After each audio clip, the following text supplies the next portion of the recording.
prepárate para zambullirnos de lleno en una historia que te va a dejar pensando. Sí, desde luego. La de Pedro Rodríguez Filho, alias Pedrinho Matador. Un nombre que ya de por sí impone, ¿no? Ya te digo, un asesino en serie brasileño. Pero, ¿y si te dijera que en algunas favelas es visto como un héroe popular?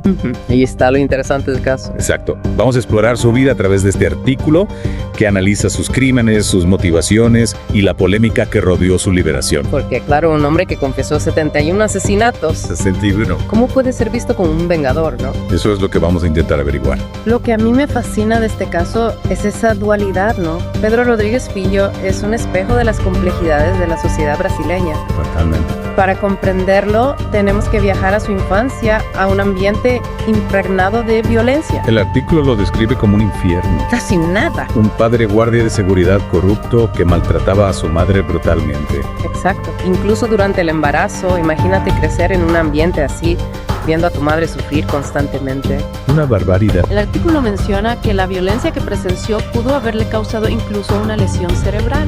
Increíble. Las cicatrices que deja una infancia así son profundas. Y con tan solo 13 años, Pedro comete su primer asesinato. ¡Madre mía! Su padre había despedido a un capataz que, según Pedro, robó comida para su familia.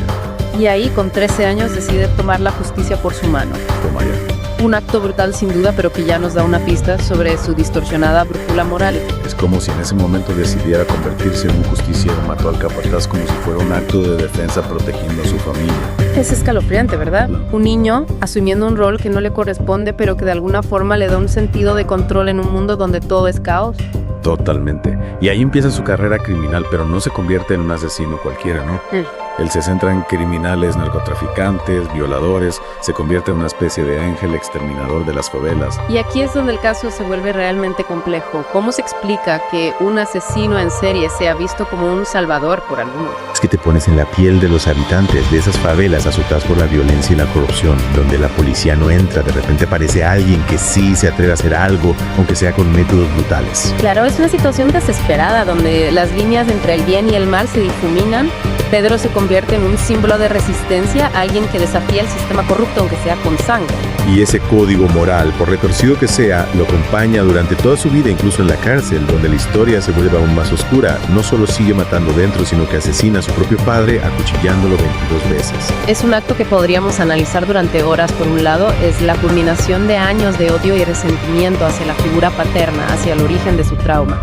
Pero al mismo tiempo es un acto que lo coloca en un nuevo nivel de brutalidad. Es un punto de inflexión, sin duda. Es como si Pedro hubiera cerrado un círculo, pero a un precio altísimo. Y su violencia no se limitaba a sus enemigos declarados.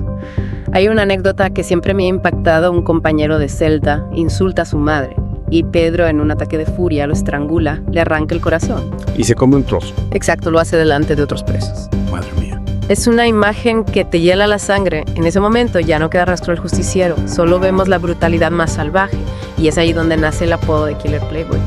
Que, ojo, no tiene nada que ver con riqueza o glamour, más bien con su carisma, su astucia para evadir a la policía, sus fugacidades, que incluso escapó una vez metiéndose en un ataúd. Imagínate la escena, un funeral, la policía buscando por todas partes y Pedro ahí dentro esperando su oportunidad. Era escurridizo, inteligente y a su manera un maestro de la manipulación. Increíble. Un auténtico Houdini de las favelas. La verdad es que sí, durante años se mantuvo un paso por delante de la ley. Cada fuga alimentaba su leyenda, lo convertía en una figura casi mítica. Totalmente. Y claro, la justicia siempre llega, ¿no? Yeah. En 2003, Pedro es condenado a 128 años de cárcel, una cifra que parece asegurar que nunca volverá a ver la luz del sol. Lo sería en muchos países, sí, pero aquí entra en juego la complejidad del sistema judicial brasileño. En aquel momento, la ley limitaba la pena máxima a 30 años, independientemente de la gravedad de los crímenes. Pero o sea que después de 30 años en prisión, un hombre que confesó 71 asesinatos podría salir a la calle como si nada. Exacto, y como te puedes imaginar, esto generó un debate enorme en Brasil. La opinión pública estaba dividida. Algunos creían que había pagado su deuda con la sociedad, mientras que otros exigían que permaneciera entre rejas de por vida. Cuéntale, al final, ¿qué pasó? Salió en libertad. Sí, en 2018, tras una reforma legal que permitió su liberación, Pedro Rodríguez Filho volvió a las calles. La polémica, por supuesto, fue monumental. Es que cuesta comprenderlo, ¿verdad? Bueno, un hombre con semejante historial caminando libre entre nosotros pone los pelos de punta. Claro, es un caso que nos obliga a cuestionar nuestra idea de justicia y rehabilitación. ¿Es posible que alguien con un pasado tan violento pueda realmente cambiar?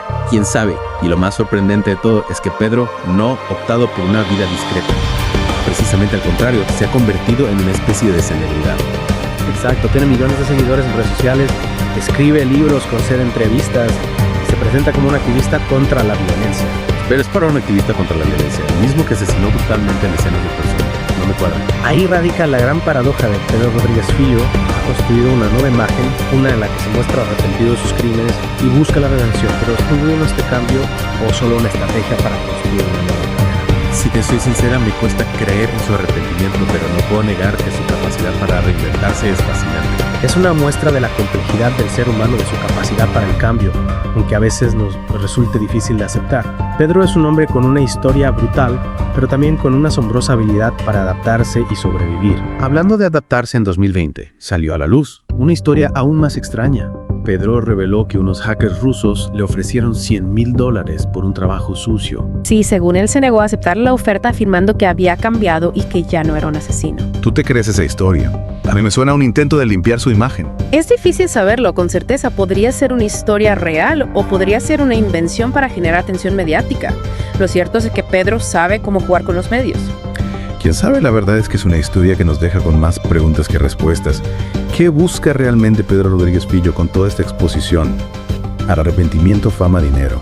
Quizás un poco de todo lo que está claro es que no es un personaje que pase desapercibido. Su historia nos obliga a reflexionar sobre la naturaleza del bien y del mal, la justicia y la venganza y la posibilidad de redención después de cometer actos atroces. Y mientras él sigue construyendo su nueva narrativa, Brasil no puede olvidarlo. Su figura sigue generando debate, indignación y hasta una extraña fascinación.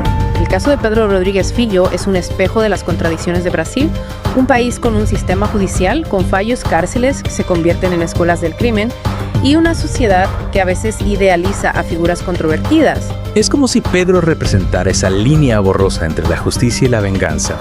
El héroe popular y el monstruo sin redención. Su historia nos recuerda que la realidad puede ser mucho más compleja que cualquier ficción. Y al final nos deja con una pregunta inquietante. ¿Qué haríamos nosotros si nos cruzáramos con él en la calle? ¿Lo veríamos como un asesino, como una víctima de su pasado o como un producto de una sociedad enferma? Es una pregunta que cada uno debe responderse a sí mismo. Lo que es innegable es que la historia de Pedro Rodríguez Fillo nos deja pensando, nos incomoda y nos obliga a confrontar la oscuridad que puede habitar en el corazón humano. Este deep dive nos ha llevado a través de un laberinto de violencia, justicia distorsionada y una búsqueda de redención que quizá nunca llegue.